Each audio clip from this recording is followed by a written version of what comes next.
नमस्कार विद्यार्थियों, आज अपनी क्लास जो पिछले अध्याय जो पूरा हो चुका है अध्याय 2 से संबंधित जो प्रश्नोत्तरी है पाठ्यपुस्तक के, वो हम आज शुरू करने जा रहे हैं। तो आपने पूरी क्लास देखी होगी, पिछले 3 क्लासें ली थी पूरे अध्याय 2 के लिए। वो तीनों क्लासें अगर आपने पूर्णतः देखी है तो आप इन प्रश्नों को आसानी से हल कर सकते हैं। इतने कोई डिफ़िकल्ट है नहीं, सारे पाठ के अंदर से ही है। ठीक है, तो जिसने नहीं देखी है वो पहले पूरे अध्याय के जो तीनों क्लास हैं वो कंप्लीट तरह से देख लें, फिर इन प्रश्नों को करेंगे तो अपने आप समझ में आ जाएंगे। तो अब हम शुरू करते हैं अपने प्रश्नोत्तरी। ठीक है, अब देखते हैं पहला क्वेश्चन।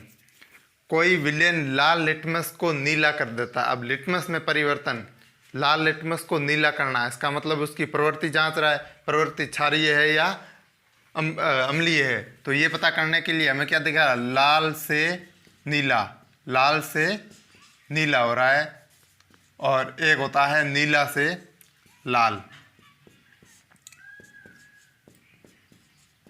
तो इसके अगर शुरुआती 2 अक्षर लें हम तो ये क्या बन रहा है, लानी बन रहा है। इसके शुरुआती 2 अक्षर लें तो ये क्या बन रहा है, नीला बन रहा है। तो इस तरह अगर ये पूरा सार्थक शब्द बन रहा है, इसका मतलब इसकी प्रवृत्ति अम्लीय है। अगर इनमें देखें कि परिवर्तन पहले ये था, उसके बाद ये हुआ है, उसका अगर सार्थक बनने वाला शब्द सार्थक है, इसका मतलब यह कैसा है, अम्लीय प्रवृत्ति का। नीला आ रहा है इसका मतलब अम्लीय है, और नीला का उल्टा आ रहा है इसका मतलब उसकी प्रवृत्ति कैसी है, क्षारीय है। तो इसमें आप देख रखे हो कि लाल से नीला, मतलब ला पहले नी बाद में, तो ये आपको नजर आ रहा है, और ये है तो इसकी प्रवृत्ति कैसी होगी, क्षारीय प्रवृत्ति। तो इसका पीएच मान क्या होगा। अब क्षारीय प्रवृत्ति वालों का पीएच मान क्या होता है, पीएच हमने पीएच स्केल में देखा होगा, 1 से लेकर 7 तक जो होते हैं अम्लीय होते हैं, और 7 से लेकर 14 तक जो होते हैं वो कैसे होते हैं, क्षारीय होते हैं। तो इसमें से क्षार वाला पीएच मान कौन सा है, तो 7 से कम वाले हैं वो तो अम्लीय हो जाएंगे। तो ये तीनों के तीनों क्या है, 7 से कम वाले हैं, तो सारे के सारे अम्लीय है। लेकिन क्षार वाला कौन सा है, अकेला 10 है, तो इसका सही जवाब क्या हो जाएगा, 10 हो जाएगा। अब चलते हैं दूसरा क्वेश्चन जो है, कोई विलेन अंडे के पीसे हुए कवच से अभिक्रिया कर, अंडे का जो कवच होता है कैल्शियम कार्बोनेट का, उसको पीसे हुए कवच, उसको क्या कर दिया, पीस किया, और फिर उससे क्या कराई जा रही है, अभिक्रिया करवाई जा रही है। उसके बाद एक गैस उत्पन्न करता है। वह क्या करता है, एक गैस उत्पन्न करता है जो चूने के पानी को क्या कर देती है, दूधिया कर देती है। तो आपको ध्यान रखना है कि चूने के पानी को दूधिया करने वाली गैस कौन सी होती है, क्लोरीन गैस होती है। कौन सी होती है, क्लोरीन गैस। तो विलेन होगा, विलेन कौन सा होगा, तो क्लोरीन गैस किससे निकलती है, हाइड्रोक्लोरिक अम्ल HCl से निकलती है। तो कौन सा अम्ल होगा, HCl होगा। अब तीसरा प्रश्न, NaOH का 10 ml, NaOH का 10 ml लिया और HCl का 8 ml लिया, से पूर्ण उदासीन हो जाता है। इसका मतलब यह कौन सी अभिक्रिया करवाई जा रही है, उदासीनीकरण अभिक्रिया करवाई जा रही है, जिसमें NaOH का 10 ml लिया जा रहा है और HCl का कितना लिया जा रहा है, 8 ml लिया जा रहा है। ठीक है, तो इसमें अगर क्या कह रहा है कि यदि हम NaOH के उसी विलेन का 20 ml लें, उसी विलेन का कितना ले लें, 20 ml लें, तो इसके लिए उदासीन करने के लिए HCl का कितना लेना पड़ेगा, तो इनका अनुपात सदैव क्या रहना चाहिए, समान रहना चाहिए। 10 से वहाँ पर कितना हो रहा है, 20 हो रहा है, तो 8 से कितना हो जाएगा, 10 का दुगुना 20, तो 8 का दुगुना हो जाएगा 16। तो इसका सही जवाब क्या हो जाएगा, 16 ml, जो विलेन को, जो उस पूरे विलेन को मिलाने पर क्या बन जाए, उदासीन प्रवृत्ति आपको दर्शाए। ठीक है, तो ये 3 हो गए, बहुत ही आसान क्वेश्चन। अगला क्वेश्चन है चौथा, अपच का उपचार करने के लिए निम्न में से किस औषधि का उपयोग किया जाता है। ये क्वेश्चन हमने पहले पढ़ा है अपने अध्याय में। अपच, अपच का मतलब वह भोजन जो हमारे शरीर में पचता नहीं है, हमारे में जो पच नहीं पाता है, उस समय उसके उपचार के लिए, तो नहीं पचता उस समय क्या होता है, जब अपच भोजन नहीं पचता तो जो हमारा शरीर है, हमारा आमाशय है, उसके अंदर एक एसिड का प्रभाव होता है जिसको कहते हैं हाइड्रोक्लोरिक अम्ल। वह प्रभावित होने से, उसकी मात्रा अधिक होने से हमारा आमाशय क्या हो जाता है, अम्लीय हो जाता है, और उस अम्लता के प्रभाव को कम करने के लिए उसमें एक एंटाएसिड मिलाया जाता है जिसको कहते हैं milk of magnesia, magnesium hydroxide. तो मिल्क ऑफ मैग्नीशिया क्या था, एंटाएसिड था। तो इसमें से एंटीबायोटिक, एंटा एनाल्जेसिक क्या, एंटीसेप्टिक, इनमें से कोई भी नहीं होगा। एंटाएसिड जहाँ लिखा हुआ वही उसका क्या हो जाएगा, सही जवाब हो जाएगा। ठीक है, अब यहाँ तक तो 4 तक तो थे ऑप्शनल क्वेश्चन, ये तो कंप्लीट हो गए, आसान थे। अब थोड़ी सी समस्या इसमें आती है, और यह समस्या कोई ज़्यादा नहीं है क्योंकि इसमें ज़्यादा समीकरण थे नहीं। एक उदासीनीकरण का था, एक अम्ल की धातु के साथ अभिक्रिया थी, ठीक है, तो ये छोटे छोटे समीकरण थे, उसी से रिलेटेड आएगा, ज़्यादा कोई टफ है नहीं, लेकिन समझना बहुत ज़रूरी है। पांचवा क्वेश्चन है, निम्न अभिक्रिया के लिए पहले शब्द समीकरण लिखना। पहले शब्दों का समीकरण लिखना है, उसके बाद संतुलित समीकरण लिखिए, फिर प्रतीकों को लेकर, यौगिकों को लेकर हमें संतुलित समीकरण लिखना है। तो कैसे लिखेंगे देखते रहिए। पहला जो है हमारा तनु सल्फ्यूरिक अम्ल। तनु सल्फ्यूरिक, तनु का मतलब वह किसमें घुलनशील है, पानी में घुलनशील है सल्फ्यूरिक अम्ल। और उसके साथ ले लिया दानेदार जिंक। दानेदार जिंक का मतलब जिंक के दाने ले लिए, और उसके साथ तनु सल्फ्यूरिक अम्ल क्या कर रहा है, अभिक्रिया कर रहा है। तो अभिक्रिया करेगा तो क्या बनेगा, हमारे पास क्या आ रहा है, पहले शब्द समीकरण लिख लेंगे। तो जिंक आ रहा है, जिंक के साथ क्या मिलाया गया, सल्फ्यूरिक अम्ल मिलाया गया। तो ये सल्फ्यूरिक अम्ल, तो हमें क्या बनेगा, तो यहाँ पर देख रहे हो ये धातु है और ये क्या है, अम्ल। तो अम्लों की धातु के साथ अभिक्रिया होती है तो ये क्या बनती है, हाइड्रोजन गैस। तो वो पहले लिख दो, क्या बनेगी, हाइड्रोजन गैस। ये हमें पता है, अम्लों की धातु के साथ अभिक्रिया होने पर सबसे पहले क्या बनता है, हाइड्रोजन गैस। और दूसरा एक लवणीय पदार्थ बनता है, जो कौन सा बनेगा, तो क्या बच गया यहाँ पर, जिंक। और सल्फ्यूरिक अम्ल में H गायब हो जाएगा तो पीछे क्या रह जाएगा, सल्फेट। तो क्या बच गया, जिंक सल्फेट। अब इसको क्या करना है, अभिक्रिया लिखनी है। तो जिंक को हम कैसे लिखेंगे, Zn। सल्फ्यूरिक अम्ल को कैसे लिखते हैं, H2SO4। उसके बाद जिंक सल्फेट, तो हाइड्रोजन गैस बाहर निकालेंगे तो हाइड्रोजन गैस का क्या हो जाएगा, H2। अब क्या बच गया, जिंक सल्फेट। तो इसमें Zn क्या बच गया पीछे, SO4। तो ये हो गया जिंक सल्फेट। तो ये हमारी संतुलित रासायनिक समीकरण बन गया।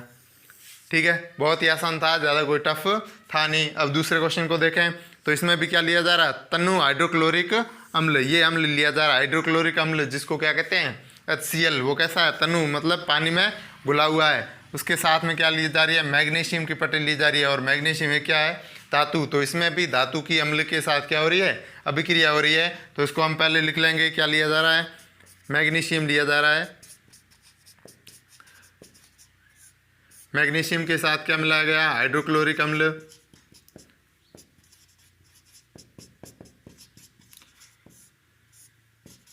ये हाइड्रोक्लोरिक अम्ल। अब इससे बनेगा क्या, तो हमें पता है, एक तो क्या बनेगी, हाइड्रोजन गैस बनेगी,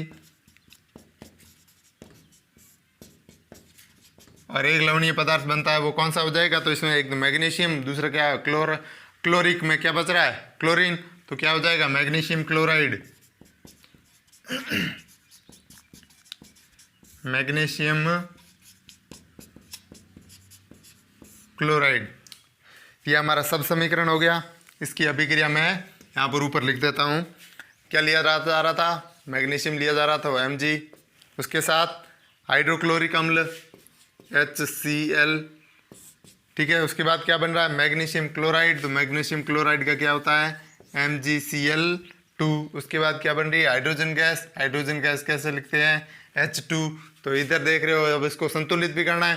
तो Mg इधर एक ही है, हाइड्रोजन इधर दो है, तो इधर भी दो होने चाहिए। दो करने के लिए इसको दो से क्या करेंगे, गुणा करेंगे। तो क्लोरीन भी कितने हो गए, दो हो गए। तो दो क्लोरीन यहाँ पर है, हाइड्रोजन भी कितने हो जाएंगे, दो। तो ये आपका क्या हो गया, समीकरण हो गया संतुलित समीकरण। तो आपको पता होना चाहिए कि जो अभिक्रिया हो रही है उसके बाद बनने वाला उत्पाद है वो कौन सा है, किस प्रकार बनेगा, कैसे बनेगा। तो ये जो अभिक्रिया है ये थोड़ी ध्यान में रखनी है, बाकी आपको सब पता चल जाएगा कि यहाँ पर धातु की और अम्ल की अभिक्रिया हो रही है। तो उससे मुख्यतः क्या बनती है, हाइड्रोजन गैस बनती है। तो एक पदार्थ आपको उत्पाद मिल गया, दूसरा उत्पाद निकालना आसान हो जाता है। ठीक है, तो ये दो पार्ट हो गए। तीसरा पार्ट में, तीसरे और चौथे में आपको शब्द समीकरण में लिख के बता देता हूँ, बाकी आपको संतुलित समीकरण आपको खुद लिखना होगा। ये आपको होमवर्क है आपका, आप कमेंट सेक्शन में इसका संतुलित समीकरण लिख देंगे। ठीक है, इसको मैं साफ कर देता हूँ। अगला C जो है, इसका मैं शब्द समीकरण आपको बता रहा हूँ। तनु सल्फ्यूरिक अम्ल लिया जा रहा है। तनु मतलब जो विलयन में पानी में घुलनशील है, सल्फ्यूरिक अम्ल। उसके साथ में एल्यूमिनियम का चूर्ण, इसका मतलब एल्यूमिनियम क्या है, धातु है, ये क्या है, अम्ल है। तो धातु की अम्ल के साथ अभिक्रिया हो रही है, तो इसमें मुख्यतः क्या बनेगा, हाइड्रोजन गैस बनेगी। तो इसका सब समीकरण क्या होगा, तो यहाँ पर हम क्या ले लेते हैं, एल्यूमिनियम ले लेते हैं।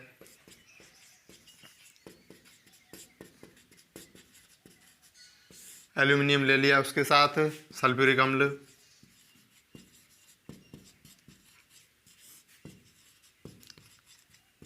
ठीक है, अब इससे क्या बनेगा, धातु की अम्ल के साथ अभिक्रिया बनने पर एक तो क्या बनेगी, हाइड्रोजन गैस।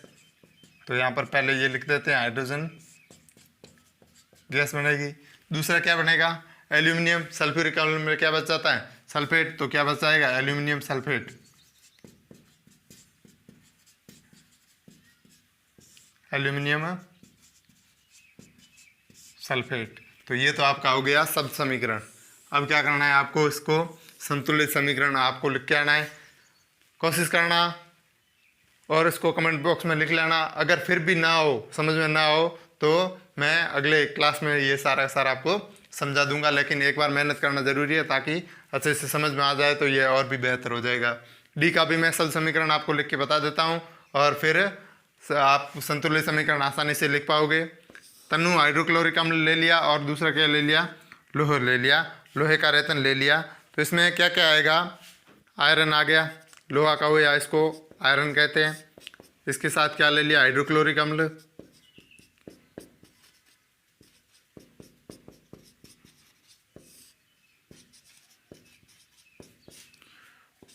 अब ये धातु है, अम्ल के साथ अभिक्रिया कर रहा है, तो क्या बनेगा, हाइड्रोजन गैस निकलेगी। और इसके साथ क्लोरीन यहाँ पर बच जाता है, आयरन यहाँ पर है, तो क्या हो जाएगा, आयरन क्लोराइड।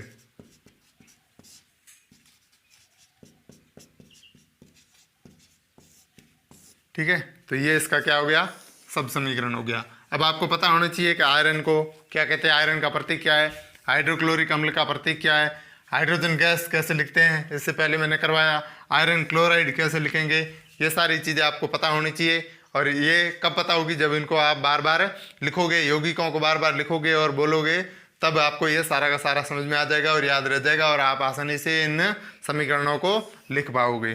ठीक है, तो इसके साथ ये 5वां क्वेश्चन कंप्लीट हो जाता है। अब छठे क्वेश्चन की ओर बढ़ते हैं, तो ये मैं साफ कर देता हूँ। अगला प्रश्न है अपना छठा प्रश्न, अल्कोहल एवं ग्लूकोज जैसे यौगिकों में भी हाइड्रोजन होती है, लेकिन इनका वर्गीकरण अम्ल की तरह नहीं होता, एक क्रियाकलाप द्वारा इसको सिद्ध कीजिए। तो एक कौन कौन से दो यौगिक दे रखे हैं, एक तो अल्कोहल दे रखा है, दूसरा ग्लूकोज दे रखा है। इनमें हाइड्रोजन होती है ये कह रहा है, लेकिन हमें कैसे पता है कि इसमें हाइड्रोजन होती है, तो हम इसका रासायनिक सूत्र से पता कर सकते हैं। तो अल्कोहल का रासायनिक सूत्र क्या होता है, C2H5OH। क्या होता है, C2H5OH, ये होता है अल्कोहल का रासायनिक सूत्र। और दूसरा क्या है, ग्लूकोज। तो ग्लूकोज का रासायनिक सूत्र आपको मैंने पहले अध्याय में बताया था, फिर बता रहा हूँ, C6H12O6, ये होता है ग्लूकोज का रासायनिक सूत्र। तो इसमें भी हाइड्रोजन है और इसमें भी हाइड्रोजन है, दोनों में हाइड्रोजन तो है, लेकिन इनका वर्गीकरण अम्ल की तरह नहीं होता। तो अम्ल की तरह कैसे, अम्ल क्या होता है, जलीय विलयन में आयनित हो जाते हैं, लेकिन इसकी तरह नहीं होता। इसका मतलब ये दोनों क्या है, आयनित नहीं होते। क्यों नहीं होते, क्योंकि इनका जो ये यौगिक बना हुआ है यह बहुत जटिल यौगिक होता है, इस वजह से यह आसानी से विलयन के अंदर आयनित नहीं होते। और आयनित नहीं होते इसका मतलब वह अम्ल की तरह व्यवहार नहीं दर्शाते। तो ये क्रियाकलाप कैसे करें, तो क्रियाकलाप अगर आयनित होते हैं तो उसमें विद्युत का प्रवाह भी होता होगा, तो विद्युत के प्रवाह वाला एक हम क्रियाकलाप कर देते हैं। जैसे एक बीकर लिया, उसके अंदर एक लकड़ी के पट्टे में 2 कीले घुसा दी, फिर इसके अंदर क्या भर दिया, पानी भर दिया, और इन कीलों को वायर से ऐड करते हुए एक बैटरी से जोड़ दिया, और बैटरी को एक बल्ब से और इसके साथ में एक स्विच भी लगा दिया, और फिर इन दोनों को क्या कर दिया, दोनों कीलों से ऐड कर दिया। अब ये क्या है, पूरा का पूरा परिपथ बना हुआ है। यहाँ पर जो की है, वो जो बटन है, स्विच है, वो उसको क्या कर दिया, ऑन कर दिया। यहाँ पर बैटरी लगी हुई है। अब इसमें क्या किया, इस पानी के अंदर धीरे धीरे एक बार अल्कोहल का विलयन डालें, दूसरी बार ग्लूकोज का विलयन डालें, और अल्कोहल का विलयन डाल के फिर स्विच को ऑन करें। क्या बल्ब जल रहा है, फिर भी हम देख पा रहे हैं कि जो बल्ब है वो नहीं जलता। क्यों, क्योंकि अल्कोहल क्या होता है, इसके अंदर आयनित नहीं होता, और जब तक आयनित नहीं होता तब तक इसमें विद्युत का प्रवाह होना आसान नहीं है, क्योंकि जिसमें आयन ही नहीं होंगे तो विद्युत का प्रवाह होगा कैसे। फिर अगर ग्लूकोज डाल के फिर ट्राई करें तो ग्लूकोज डालने पर भी यह बल्ब नहीं जलता, क्योंकि इसका भी जटिल यौगिक जो है ये बहुत जटिल है और यह इसमें आयनित नहीं होगा। और जब तक कोई पदार्थ इसमें आयनित नहीं होता तब तक इस पानी से बल्ब नहीं जलता, क्योंकि पानी क्या है, शुद्ध पानी है। तो शुद्ध पानी का जो pH मान 7 होता है, उदासीन प्रवृत्ति का होता है, तो उसमें विद्युत का चालन नहीं होता। ठीक है, तो इसका क्रियाकलाप ये देख लिया। आप इसको लिख भी सकते हैं कि एक लकड़ी के पट्टे में या एक कॉर्क के अंदर 2 कीलें घुसा दी और फिर उनको जो एक कील को बैटरी से जोड़ दिया, फिर उसको बल्ब से, फिर उसको की से जोड़ दिया स्विच से, और फिर दूसरे सिरे को दूसरी कील से ऐड कर दिया, और फिर अल्कोहल का डाला, एक बार अल्कोहल और दूसरी बार ग्लूकोज इसमें डाला और स्विच को ऑन किया, तो हम पाते हैं कि यह बल्ब नहीं जल रहा। क्यों नहीं जल रहा, इसका कारण क्या होगा? तो इसका कारण हो जाएगा, कारण होगा अल्कोहल व ग्लूकोज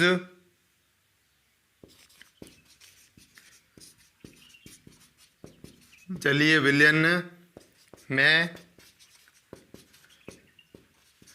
आयनित नहीं होते, और जब तक आयनित नहीं होते हैं तब तक इसमें विद्युत का प्रवाह नहीं हो पाएगा, और विद्युत का प्रवाह नहीं हो पाएगा इसका मतलब वह अम्ल की तरह व्यवहार नहीं करता, और अम्ल जो है वह जलीय विलयन में आयनित हो जाता है और विद्युत का चालन कर पाता है। ठीक है, तो ये आपका हो गया छठा क्वेश्चन। क्रियाकलाप के साथ आपको समझा दिया। ये ध्यान रखना क्या है, अल्कोहल का रासायनिक सूत्र क्या होता है, C2H5OH, और ग्लूकोज का होता है C6H12O6, और इसका कारण ये आपके सामने है। ठीक है, तो ये छठा क्वेश्चन।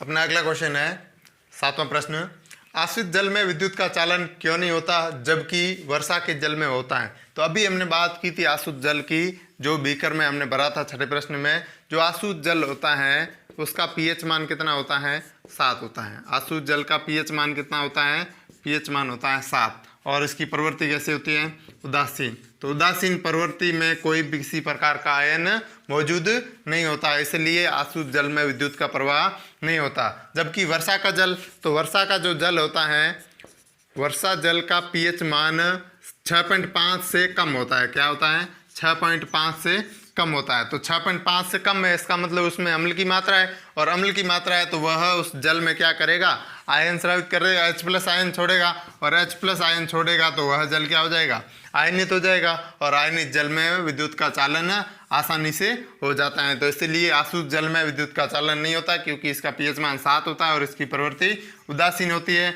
और इसीलिए यह H+ आयन स्रावित नहीं करता। और जबकि वर्षा का जल जो है H+ आयन छोड़ता है, उत्पन्न करता है, तो इसकी वजह से वह जल क्या हो जाता है, आयनित हो जाता है और विद्युत का चालन हो जाता है। अब अगला प्रश्न है 8वां, जल की अनुपस्थिति में अम्ल का व्यवहार अम्लीय क्यों नहीं होता? अब अम्ल तो है लेकिन उसका व्यवहार अम्लीय, व्यवहार अम्लीय कब होगा, जब हम उसका पता लगा सकें कि यह अम्ल है। तो इसका व्यवहार अम्लीय होने के लिए किसी जल की अनुपस्थिति, इसका मतलब किसी विलयन में होना चाहिए। तो जल अगर नहीं है तो अम्ल क्या होगा, जल के अलावा, जलीय विलयन के अलावा अम्ल किसी में भी अपने आयन उत्पन्न नहीं करता, विलगित नहीं होता, वियोजित नहीं होता जल की अनुपस्थिति में। इसलिए जल की अनुपस्थिति में जब तक यह वियोजित नहीं होगा, H+ आयन उत्पन्न नहीं करेगा, तब तक हम उसके व्यवहार को अम्लीय पता नहीं कर पाएंगे। तो वह इसलिए इसका अम्लीय व्यवहार दर्शाता, प्रदर्शित नहीं करता है। तो उसको प्रदर्शित करने के लिए इस अम्ल का जलीय विलयन होना बहुत ही आवश्यक है, और जलीय विलयन नहीं है तो वह अम्लीय प्रवृत्ति शो नहीं करेगा। ठीक है, तो इसी के साथ अपना 8वां क्वेश्चन भी कंप्लीट हो गया। आज इतने क्वेश्चन करेंगे क्योंकि फिर सारे के सारे एक ही दिन में हो जाएंगे तो बोरिंग सा लगने लगेगा। अब 2 प्रश्न आपको दिए थे 5वें प्रश्न के C और D, इनका जवाब आपको कमेंट सेक्शन में देना है, पूरी कोशिश करना है, ढूंढ के निकालना है। फिर भी अगर समझ में ना आए तो मैं अगली क्लास में आपको बता दूंगा, आप कमेंट करके बता देना कि सर समझ में आया नहीं आया, मैं आपको अगली क्लास में सारा का सारा बता दूंगा। अगर आ गया है तो उसको कमेंट सेक्शन में ज़रूर लिखें ताकि आपका और भी अभ्यास होता रहे। ठीक है, तो आज की क्लास यहाँ समाप्त करते हैं।